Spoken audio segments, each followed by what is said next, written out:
Shade if he will provide us with an invocation. Thank you, Mr. Chairman. Let us set about doing the will of the people of Charleston. And in doing so, let us be people of goodwill. Therefore, we pray that the Lord will bless us and keep us, that the Lord will let his face shine upon us and be gracious to us, and that the Lord will look upon us kindly and give us peace. Amen. Thank you. Item 2 is the approval of the minutes for April 24th and May 8th. Any discussion? All those in favor signify by saying aye. Aye. Those opposed, the ayes have it. Item 3 is bids and purchases. Any discussion? All those in favor signify by saying aye. Aye. Those opposed, the ayes have it. Item 4 is a budget and finance revenue collection approval of 2017 amendment to the general fund expenditure budget. Second. Item 4 and 5. Second. Can we take both of those? Yeah. Both at once, okay. Any discussion?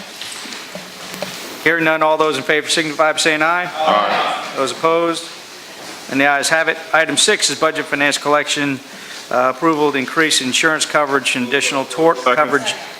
Any of the discussion?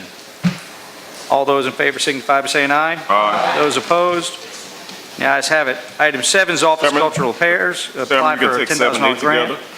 We can take 7 and 8 together. All right. Both of them is cultural There's affairs and motions to also- take 7 and 8. Any discussion? All those in favor signify by saying aye. Aye. Those opposed?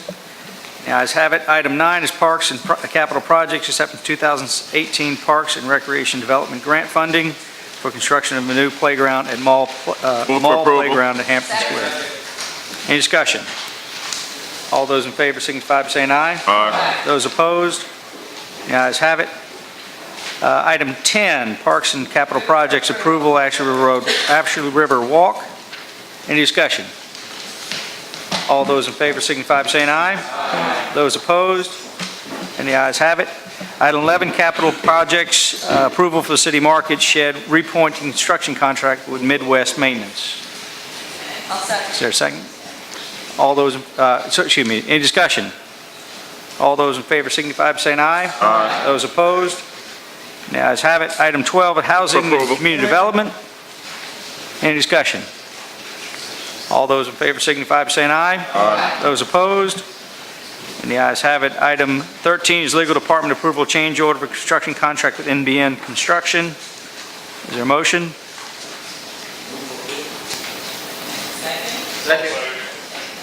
Anyone awake out there on that? I'm awake. Councilmember Sakes. Is this thing on? Yeah, so while we're at it, it's on our agenda. Can we get someone to tell us sort of generally what's going on over at Reed Brothers? Do we have it shored up? How's the owner doing? Where are we with that building? Who's a project manager on that? Justin. Or sometime in the near future, get us something on that? I could probably respond because I don't think anybody from... It wasn't a particularly articulate question. I'm just kind of interested to know. I mean, I know we're shoring it up. I know it's sitting there. I know it's still called Reed Brothers, but the city's spending all the money on it. And why don't we call it City Brothers anyway? And Sisters.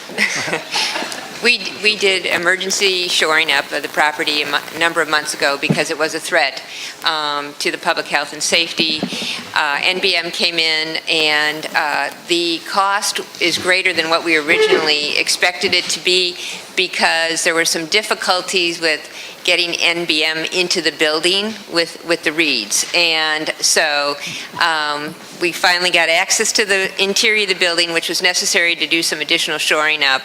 Long story short, now that emergency work and emergency protection effort by the city is completed. We're in the process of filing a lien on the property so that the city will recoup its cost eventually.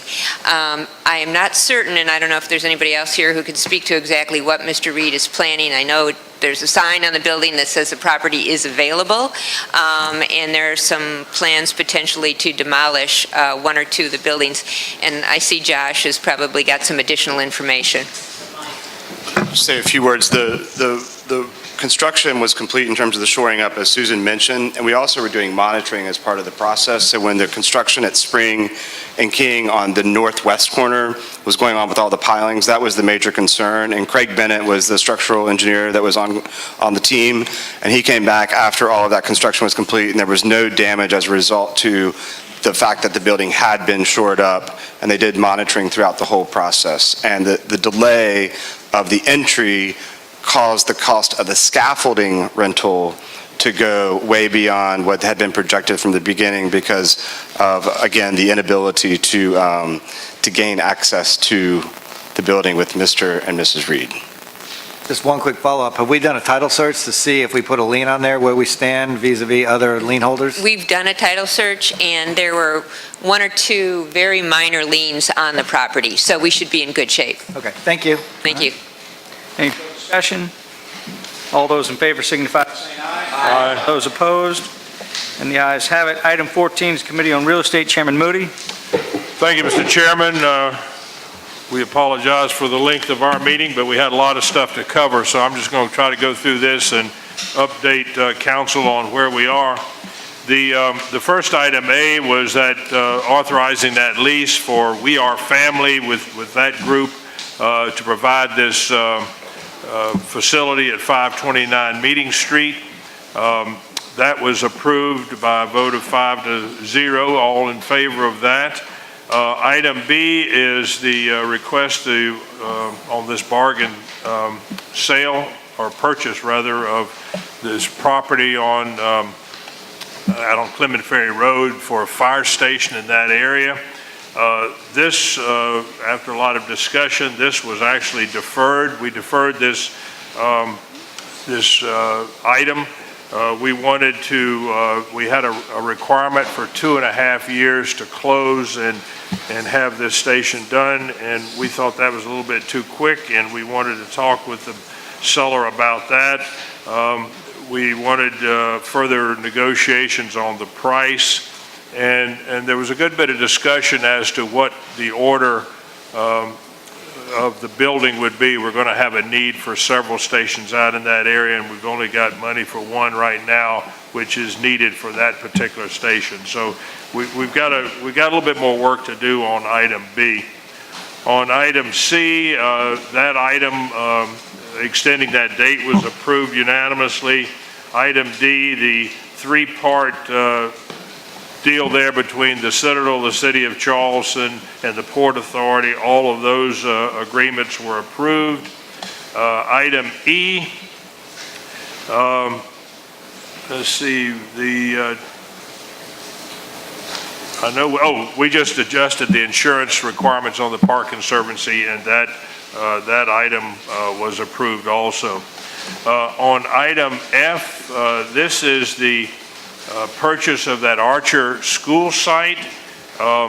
We agreed on that particular one to enter into the agreement with a 90-day due diligence period. 120 day. 120 days, excuse me, due diligence. And at the same time, we're also going to be looking to the bar to see if we can demolish that building. There's a lot of earthquake mitigation, probably some lead and asbestos and stuff in that. So we've got to figure out whether or not this property is suitable, is affordable for affordable housing. It might be too expensive to have affordable housing. So we've got to look at some alternatives there, but we are going to go ahead and enter into an agreement for this 120-day due diligence so we can start our process there. Let's see, what else we got here? Mr. Chairman, I hate to interrupt, but I think that 120 day, I think it would be good to explain that we can actually walk at any point in time. Okay. In 120. That's a good point. We can pretty much walk at any time on that 120 days if we can't demolish it, if we can't mitigate whatever this earthquake stuff, I mean, we can walk away from this contract. So we just, for any reason, as Councilwoman Jackson just said, so we're just going to look at it, and that's really all we've committed to do at this point. Item G, there were 3 annexations. All 3 of those were approved. All of this stuff was unanimous. Item H, we went into executive session and heard an update on those 3 contractual matters on those 3 properties. This was just for information. There were no votes taken. And then the last item was to authorize a license agreement for the mayor to sign a license agreement for that water taxi, some spots there. So that was approved also. So, Mr. Chairman, that's my report from Real Estate Committee. I move for approval. Discussion.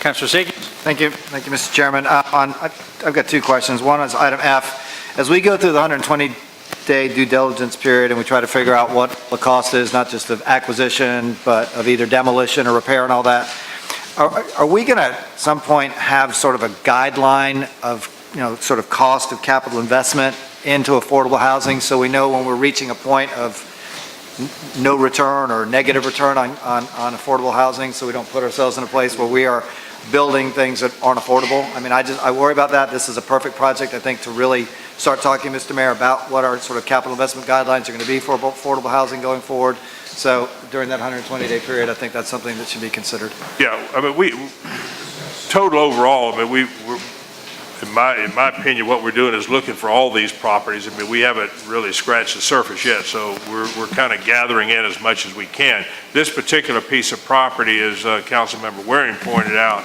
that the price that they want to sell it to us for, if you figure that was 15%, we got a 15% of the total cost. We got a $20+ million, which all of a sudden is not very affordable. Right. So we can't just use it all for affordable housing. It's got to be whether, I mean, we threw out a few ideas, but we got to look at that to make sure every single one of them, whether it's 1 unit or multiple units, are available that are affordable. Councilman Lewis. Well, I am certainly glad that y'all are looking at this project, and especially for the advances of the late days thing, because I went to that school as a little boy. So I know there got to be some problems with that building. There's a reason there's no school in that building. Thank you. But, Councilor Mitchell. because we want to make sure if we purchase that piece of property, we can build affordable housing there. But I think if we can't tear that building down, I think there won't be no use in purchasing that property. Thank you. Councilor Mitchell.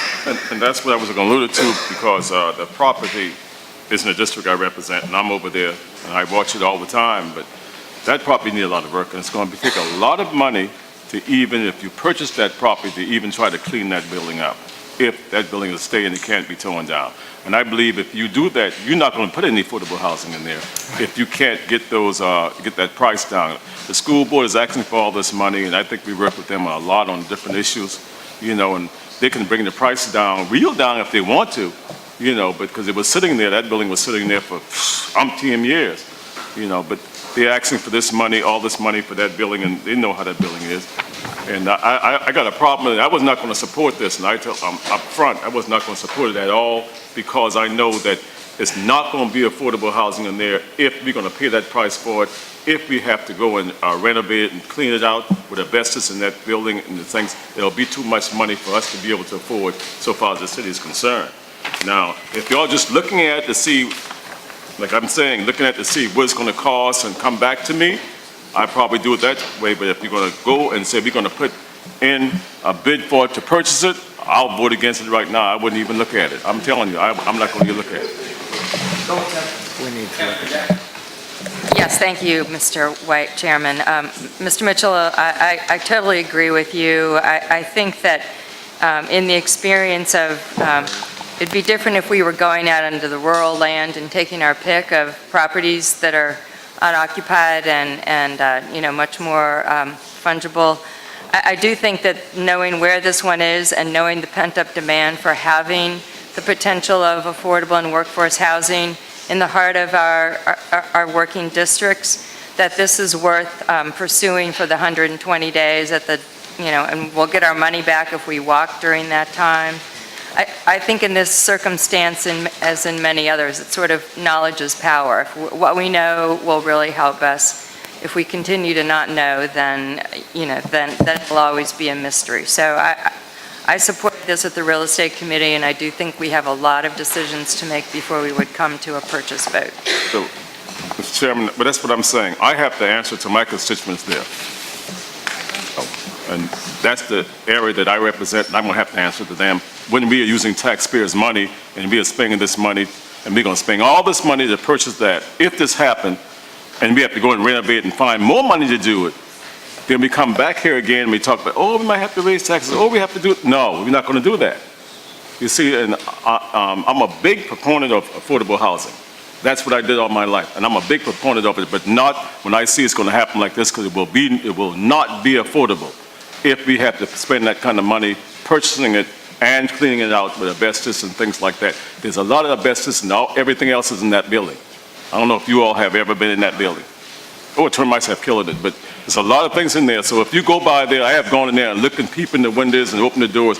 Go by that building and see what's in that building, inside that building.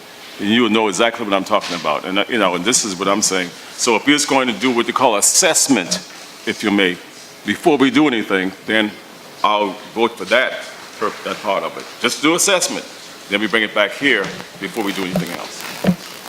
Councilman Siggins? So I just had a quick comment on H, which I may want to executive session. Those are three projects that I'm sure of some interest to all of the council members here. Two major drainage projects, and so close to all properties. So we will have made on note at some point after you reach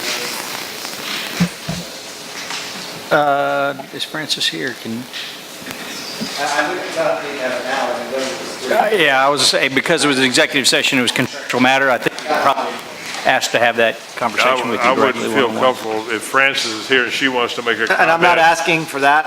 Those are projects that, just at some point. Just asking for an update, maybe directly from a couple of the items that we had under executive session, which, because it was executive session, contractual, although actually taken. Got it. I'd be happy to talk to any of you individually about what we talked about in executive session, or we could do it as a group, y'all's call. Okay. Okay, thank you. Any other questions? Any comments? Hearing, Mayor, excuse me, thank you. Mr. Chairman, I did want to recognize two ladies who have joined us in the chambers. The first item on our real estate agenda was a license agreement with We Are Family. It's an organization that cares passionately about helping our citizens who are experiencing homelessness. And Ms. Melissa Moore is here representing We Are Family, and also Ms. LaVonda Brown is here with the YWCA. They plan to be a sub-licensee of We Are Family, and I'm just so grateful to them and the other organizations that are willing to step forward and help operate this facility to help our brothers and sisters in need. Very good. Yeah. All right, any other discussion? Thank you. Hearing none, all those in favor signify by saying aye. Aye. Those opposed? And the ayes have it. Councilman Gregory. Yeah, before you adjourn, I just wanted to ask the Real Estate Committee that for our June 19th meeting, as we approach the third anniversary of the Mother Emanuel tragedy, I would clearly like to get some clarification on 113. It's been a while. I'd like to see that on the agenda if possible so that we can move forward. I'd appreciate it. Thank you. Okay. All right, anything else to come before the committee? Hearing none, we stand adjourned.